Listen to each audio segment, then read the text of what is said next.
क्या आप भी भूत की कहानियों के बहुत बड़े शौकीन हैं? आप बिल्कुल सही जगह पर आए हैं।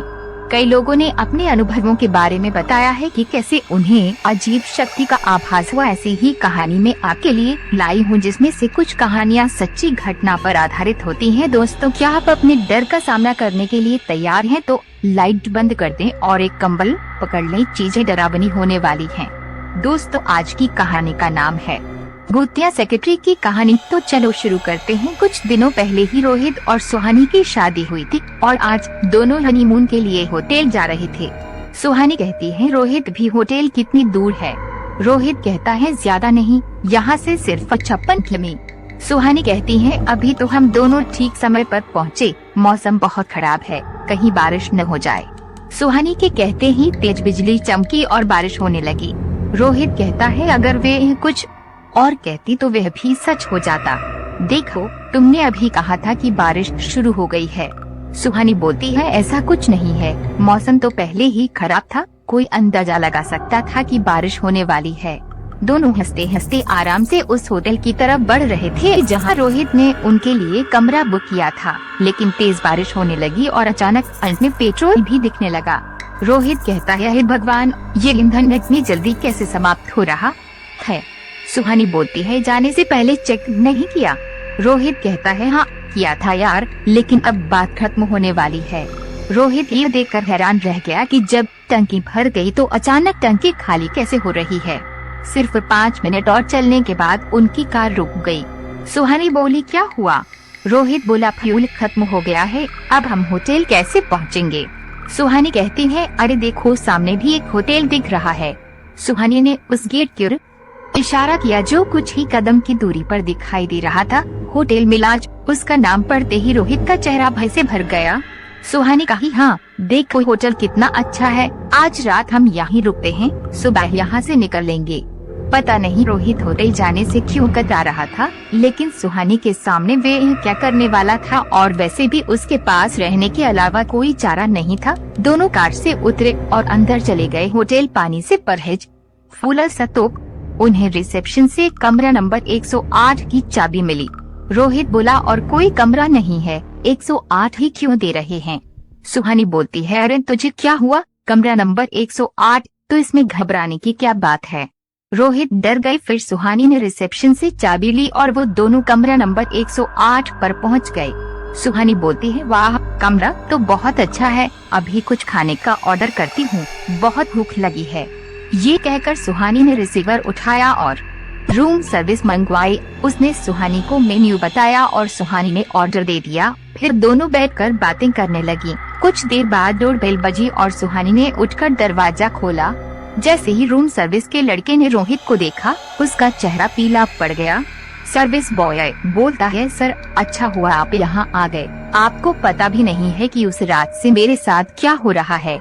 रोहित ये सुनकर चौंक गए और सुहानी भी हैरान रह गई। सुहानी बोलती है, कह रही हो, क्या कह रही हो? उसने रोहित से पूछा कि क्या बोल रहा है, क्या तुम पहले यहाँ आए हो? रोहित बोला, नहीं, मैं यहाँ पहली बार आया हूँ। रोहित ने सर्विस बॉय से कहा कि तुम्हारा गलत परिवार हो गया है। सर्विस बॉय बोला, नहीं सर, मुझे कोई गलत इम्प्रेशन नहीं आया है, मैंने आपको पहचान लिया है।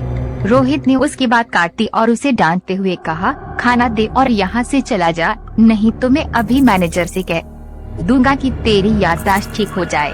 ये सुनकर वो डर गए और खाने की ट्रॉली उनके पास ही छोड़ गए। सुहानी को ये बात बड़ी अजीब लगी, लेकिन फिर भी उन्होंने रोहित से कोई सवाल जवाब नहीं किया और दोनों ने एक साथ बैठकर खाना खाया। सर्विस बॉय वहाँ से निकलकर कॉरिडोर से जा रहा था कि उसने किसी की हंसी सुनी। आखिरकार वे दिन आ ही गया जिसका मैं इंतजार कर रहा था। यह सुनकर वह डर गया और पीछे मुड़कर देखा तो वहाँ कोई नहीं था। सर्विस बॉय बोला, अब तो आ गया यहाँ, अब तुम मुझे डराना बंद करो। भूत ने कहा, तुम्हारे जिंदा होने से मुझे कोई फायदा नहीं, तुम उसे यहाँ नहीं लाए, मैंने ही उसे यहाँ रुकने के लिए मजबूर किया, अब तुम्हारे जिंदा होने का कोई मतलब नहीं है। इतना कहकर लड़की उसके सामने बहुत डरावनी लग रही थी। उसकी आंखें पीली और चेहरा नीला था। वे चिल्लाया, लेकिन अगले ही पल लड़की ने उसे गले से पकड़ लिया और उसे जमीन से ऊपर उठा लिया और उसके पैर हवा में लहरा रहे थे और वह सांस लेने के लिए हाँफने लगी। फिर एक ही झटके में लड़की ने अपनी गर्दन मरोड़कर शरीर से अलग कर दी। सुहानी कहती है, खाना बहुत टेस्टी था, मैं थोड़ा वॉशरूम बाद आऊंगी। इतना कहकर सुहानी उठ गई और वॉशरूम चली गई। रोहित ने अपना मोबाइल निकाला और उस होटल में फोन करना शुरू कर दिया जहां उसने कमरा बुक किया था।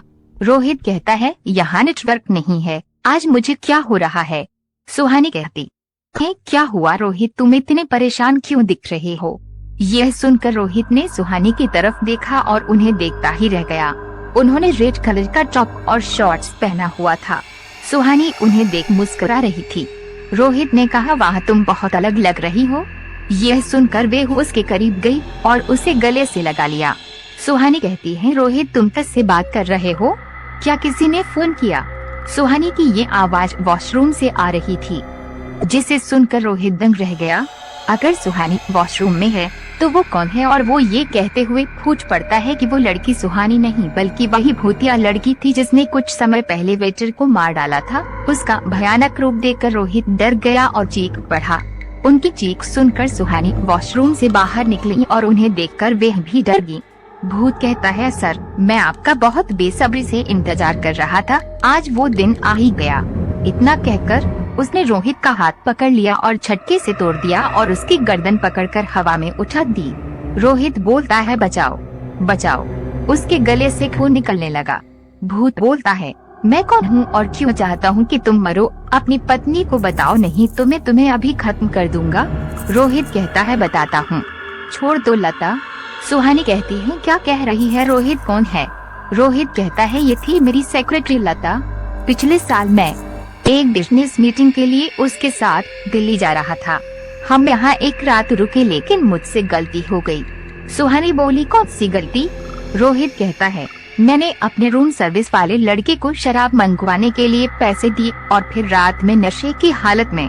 सुहानी बोली, तुम कितने बुरे इंसान हो, रोहित को आज पता चल रहा है।